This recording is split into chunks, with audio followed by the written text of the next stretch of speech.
எதிரான பாலியல் குற்றங்கள் அதிகரித்திருக்கிறது என்று சொல்கிறார்களே.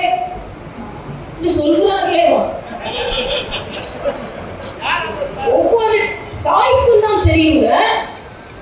பள்ளியில் கற்றுக் கொடுக்கின்ற பள்ளியில் கர்ப்பவதியாக்கப்படுகிறார்கள் பெண்கள், குழந்தைகள். இதற்கு நீங்கள் பதில் சொல்லியே ஆக வேண்டும் ஸ்டாலின் அவர்களே. ஒவ்வொரு தாய்க்கும் பதில் சொல்லி ஆக வேண்டும். ரொம்ப சந்தோஷமா அண்ணா யூனிவர்சிட்டிக்குள்ள இன்னைக்கு கூட சார் யாருன்னு தெரியல, சார் யாருன்னு தெரியல, சார் யாருன்னு தெரியல.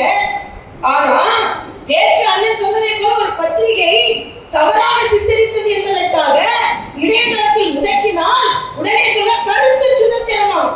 ஒரு சாமானிய ஒரு பாட்டி ஒரு போஸ்ட்ல ஸ்டாலினை பார்க்கிறாங்க, அடிக்கிறார்.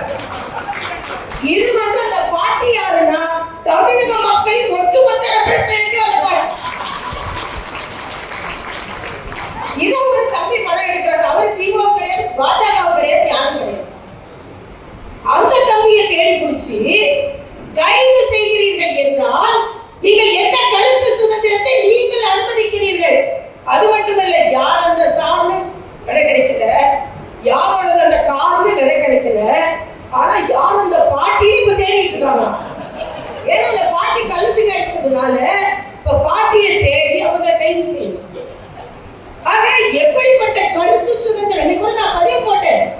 கருத்து சுதந்திரத்தை பற்றி முதலில் உங்களுக்கு எதிராக ஒரு கருத்து கணிப்பு சொன்னார்கள் என்றவுடன் அந்த அலுவலகத்தையே ஏறித்தவர்கள் நீங்கள் பேசுகிறீர்களா கருத்து சுதந்திரத்தை பற்றி? இதை எங்கள் தம்பி கண்ணன் ஒரு தம்பி கூட்டம் என்றால் எதிர்த்து எப்படி வேணாலும் பேசலாம். வடசென்னை கூட்டத்தில் பேசினார் என்பதற்காக திருநெல்வேலிக்கு போய் கைது செய்து வருகிறீர்கள் என்றால் நீங்கள் பாஜகவை பார்த்து பயந்து கொண்டிருக்கிறீர்கள், அண்ணாமலையை பார்த்து பயப்படவில்லை, கண்ணனை பார்த்து கூட பயப்படுகிறீர்கள். திமுக இருக்கிறது என்பதுதான். கண்ணன் ஒரு சாதாரண தொண்டை, ஒரு மாவட்டத்தில் பணியாற்றிக் கொண்டிருப்பவர். அவர் பேசினாலும் உங்கள் பயம் வருகிறது என்றால் பாஜக உங்களை எப்படி பயமுறுத்தி இருக்கிறது முதல்வர் அவர்களே, இதைத்தான் நான் இங்கே சொல்ல ஆசைப்படுகிறேன்.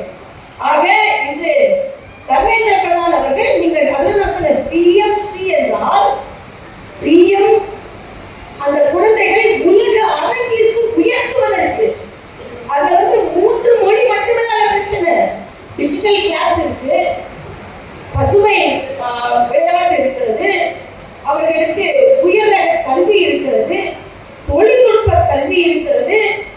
ஏறக்குறைய 1,47,000 பள்ளிகளை தேர்வு செய்து அதில் தமிழகத்தில் உள்ள சில பள்ளிகளுக்கும் சொல்லிக் கொடுக்கிறேன் என்றால் வேண்டாம் வேண்டாம் என்று சொல்கிறீர்கள். ஏனென்றால் தமிழகத்தில் யாரும் அறிவாற்றல் பெற்றுவிடக் கூடாது என்று அறிவாலயம் நினைக்கிறது. அதை தான் நீங்கள் செய்து கொண்டிருக்கிறீர்கள். ஆக இன்று பாரதிய ஜனதா கட்சி தொண்டர்கள் ஒவ்வொருவருக்கும் ஒரு கடமை இருக்கிறது. ஏனென்றால் மக்கள் விரோத ஆட்சி அகற்றப்பட வேண்டும், அதில் என்னுடைய பங்கு எல்லோரும் இருக்க வேண்டும் என்று நீங்கள் சபதம் ஏற்க வேண்டும். வார்த்தைகள் நான் என்று சொல்கிறேன். 3 சட்டமன்ற தொகுதிகள், 3ல் 1 ஒத்துக்கொள்ள மாட்டோம், 3ல் 2